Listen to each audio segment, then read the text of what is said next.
Renovating an old Stuart steam engine, Part 5. Machining the top cylinder cover, which was in a very poor state. Now it is much improved and ready to fit on the cylinder, once I make a gasket for it. After a quick look at the steam chest cover, I decide to improve the flywheel. After machining, it looks much better and the damaged part was removed. I placed the remachined flywheel in a tub of cellulose thinners, which removes most of the paint but not the primer, which is a good thing. The cylinder cover was in a bit of a mess. It was very rusty and really needed reprofiling. I removed it using the Stanley knife and a small hammer method. And now it's time to fit it in the chuck of my small Myford lathe by the internal register, which fits into the cylinder. There's just enough metal available here to hold it in the chuck. The first cut that I took was very fine indeed, a little bit too fine because it didn't machine fully all the way across. The top cylinder cover of a single cylinder steam engine is possibly the first thing that your eye sees, so it's important to get it somewhere near. I'm modifying the shape of this just to make it look better in my opinion. I ran the cutting tool all the way across and then, without altering the position, I pulled it back the other way. And as you can see, it's still cutting, but it's not right. I need to do a better job than this. By doing this, at least I know that the outer part is flat. It wasn't. This is quite an old engine, and I can't say I'm impressed by the quality of the cast iron.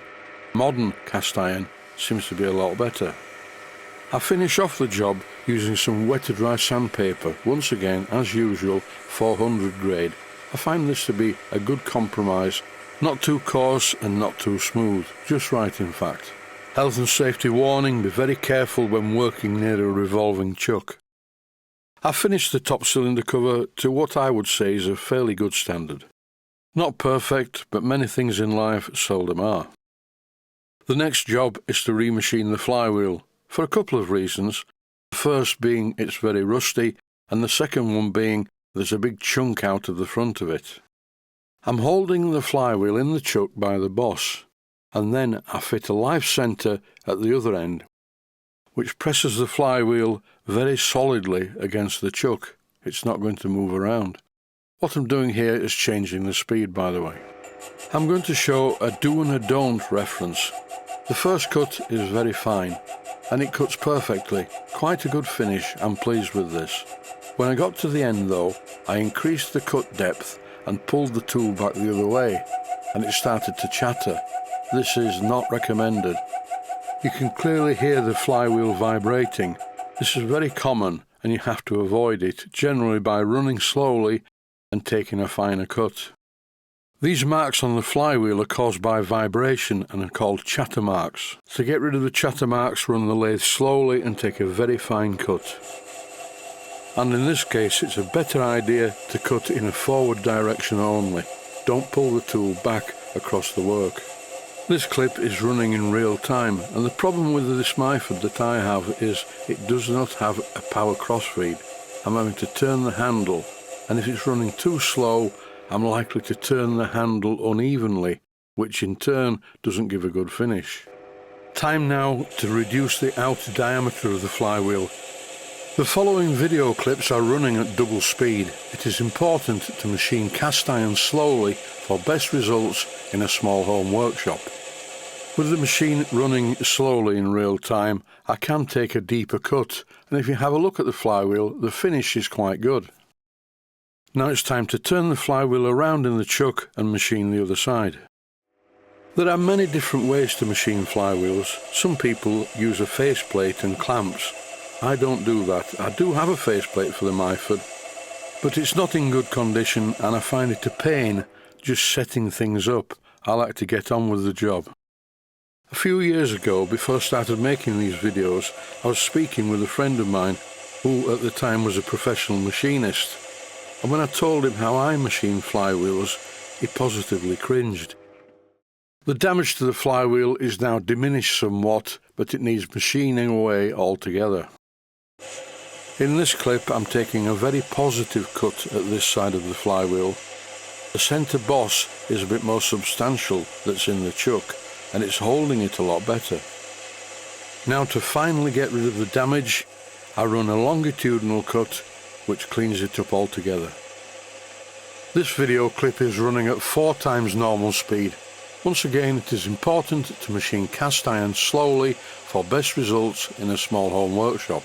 But I find it a bit tedious to watch a video running in real time, and that's why I speed it up.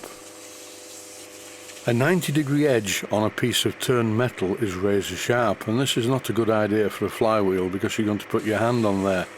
I'm using some wet to dry sandpaper to remove the edge. I don't want to round the edge, but I don't want it to be sharp.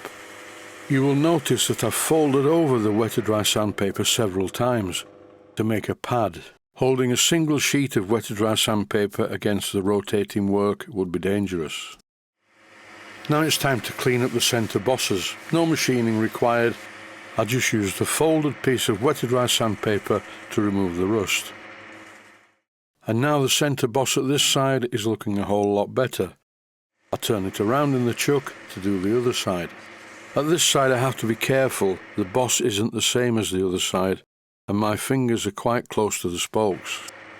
I finish off the job using a piece of Scotch-Brite, once again folded over. This removes any tool marks. That's it for the machining. Now it's cleaning time. The paint on the flywheel is not in very good condition, pretty much like on the rest of the engine. So I partially immerse the flywheel in some cellulose thinners and use a toothbrush to remove the paint. I notice that this has been painted with red primer, and that is still sticking to the spokes. What's coming away is the oil-based paint on top of the primer. This is a bit labour intensive. I have a much better idea. Pour quite a lot of cellulose thinners into the tub, and initially I continued using the toothbrush, but then I realised the best way to do it would be to totally immerse the flywheel in the thinners and let the solvent do its stuff. The tub was flexible enough to allow me to do this, and the flywheel just fitted in the tub. The cellulose thinners didn't remove all of the primer, so I left it as it was. And that's it for this episode. Stay safe, stay healthy. Thanks for watching, and I hope you found it useful. Please take the time to visit my Mainsteam Models website and click on the section of the website that says Video Playlists. And by doing that, you can find other videos that you may like to watch. And by using the playlists, you can actually watch the videos back to back.